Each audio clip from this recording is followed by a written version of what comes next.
शुभेंदु अधिकारी के मुख्यमंत्री बनने के बाद अभिषेक बनर्जी पर जेल जाने का खतरा मंडराने लगा है और अब तो कोलकाता पुलिस ने भी बुआ और भतीजे से मुंह मोड़ लिया है।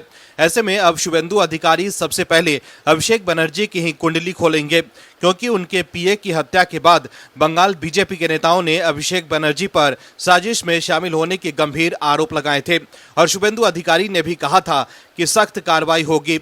ऐसे में अब टीएमसी और बुआ भतीजे को बीजेपी और गहरे जख्म देगी, जिसके बाद मिट जाएगा टीएमसी का नामो निशान। ममता बनर्जी, जिन्हें कभी बंगाल की राजनीति की अजय योद्धा माना जाता था, आज सत्ता से बेदखल हो चुकी है। बंगाल की जनता ने बीजेपी के सोनार बंगाल के वादे पर भरोसा जताते हुए ममता सरकार के 15 साल के शासन का अंत कर दिया। ये हार सिर्फ एक सत्ता परिवर्तन नहीं, बल्कि ममता बनर्जी के उस कुशासन, तुष्टीकरण और भ्रष्टाचार के खिलाफ जनादेश है जिसने बंगाल की जड़ों को खोखला कर दिया था। वहीं अभिषेक बनर्जी को लग रहा था कि ममता बनर्जी कभी चुनाव हारेंगे ही नहीं, इसलिए उन्होंने जोश जोश में गृह मंत्री अमित शाह को भी चैलेंज दे दिया था कि 4 मई को वो बंगाल आकर दिखाएं। लेकिन 2 दिन से अमित शाह बंगाल में ही थे और अभिषेक बनर्जी घर के अंदर दुबक कर बैठे थे। वहीं जब मीडिया ने शाह को दिए चैलेंज के बारे में अभिषेक बनर्जी से सवाल पूछे तो उनकी भाषा ही बदल गई। वो कहने लगे कि उन्हें कोई दिक्कत नहीं है अमित शाह के बंगाल आने से। क्या है खबर, बताते हैं आपको इस रिपोर्ट में। दर्शकों, राजनीतिक विश्लेषकों का मानना है कि टीएमसी के हार के पीछे अभिषेक बनर्जी एक बड़ी वजह है। भ्रष्टाचार के गंभीर आरोपों से घिरे अभिषेक बनर्जी खुद को राज्य का भावी मुख्यमंत्री मानने लगे थे। ऐसे में बंगाल की जनता को ये स्पष्ट दिखने लगा था कि अगर भतीजे की हैसियत से अभिषेक बनर्जी का इतना जलवा है तो मुख्यमंत्री बनने के बाद राज्य का क्या हाल होगा। जनता ने भाईपो यानी भतीजे अभिषेक के भ्रष्टाचार और उनके अहंकार को सिरे से नकार दिया। राज्य के लोगों को लगा कि ममता बनर्जी के बाद बंगाल की कमान ऐसे व्यक्ति के हाथ में जाना घातक होगा जो केवल सत्ता के सुख के लिए राजनीति में है। राज्य में कैश फॉर जॉब यानी पैसे लेकर नौकरी देने के घोटाले ने मध्यम वर्ग और युवाओं को सड़क पर लाकर खड़ा कर दिया। लेकिन अब बीजेपी की जीत के साथ ही राज्य में हवा का रुख बदल चुका है।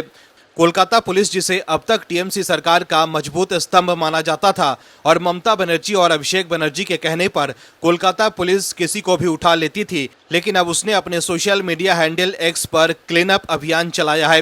बंगाल में सत्ता परिवर्तन के बाद कोलकाता पुलिस ने ममता बनर्जी और अभिषेक बनर्जी को अनफॉलो कर दिया, तो वहीं पीएम मोदी और अमित शाह को फॉलो करना शुरू कर दिया है।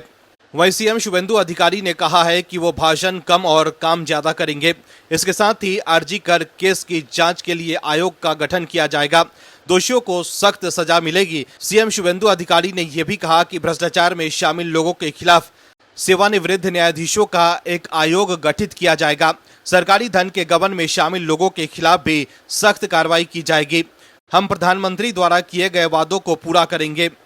मैं संकल्प पत्र में किए गए हर वादे को तय समय सीमा के भीतर पूरा करूंगा। ऐसे में साफ है कि बंगाल में ममता सरकार के रहते अभिषेक बनर्जी पर भ्रष्टाचार के जो भी आरोप लगे हैं उसको लेकर अब उनकी फाइलें खुलने वाली है, क्योंकि अब बंगाल में भी योगी मॉडल की चर्चा शुरू हो गई है। वहीं ईडी पहले से ही अभिषेक बनर्जी के पीछे पड़ी थी और अब राज्य की सत्ता हाथ से जाने के बाद उनकी मुश्किलें बढ़ सकती है। ऐसे में अब भ्रष्टाचार के मामले में उनके लिए बचना मुश्किल हो सकता है, क्योंकि राज्य के मुख्य सचिव ने सरकारी कार्यालयों से कोई भी दस्तावेज या फाइल हटाने, नष्ट करने या कॉपी करने पर सख्त रोक लगा दी थी। मतलब टीएमसी के नेताओं के पास कोई भी सरकारी फाइल गायब करने या नष्ट करने का मौका ही नहीं मिला। ऐसे में अब मुख्यमंत्री बनकर सीएम कार्यालय पहुंचे सीएम शुभेंदु अधिकारी तक टीएमसी के नेताओं के काले कारनामों की फाइल भी पहुंच गई होगी। यही वजह है कि अभी से ही अभिषेक बनर्जी चुनाव में गड़बड़ी का रोना रोने लगे हैं। शुभेंदु अधिकारी के सीएम बनने के बाद अभिषेक बनर्जी ने एक्स पर पोस्ट कर चुनाव आयोग, सरकारी एजेंसियों और चुनाव प्रक्रिया की निष्पक्षता पर सवाल उठाए हैं।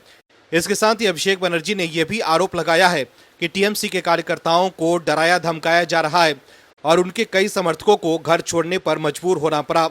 दर्शकों, अमित शाह को धमकी देने वाले अभिषेक बनर्जी अब चुनावी प्रक्रिया पर सवाल उठाकर एसआईआर का रोना रो रहे हैं और कार्यकर्ताओं को डराने धमकाने का आरोप लगा रहे हैं और अपने कार्यकर्ताओं से कह रहे हैं कि वो एकजुट रहें, डरे नहीं।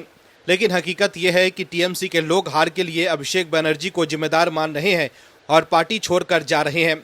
लेकिन अब अभिषेक बनर्जी पार्टी के कार्यकर्ताओं से साथ न छोड़ने और एकजुट रहने की अपील कर रहे हैं। Bureau report, OMH news. आप दर्शकों से विनम्र निवेदन है कि चैनल को सब्सक्राइब जरूर करें।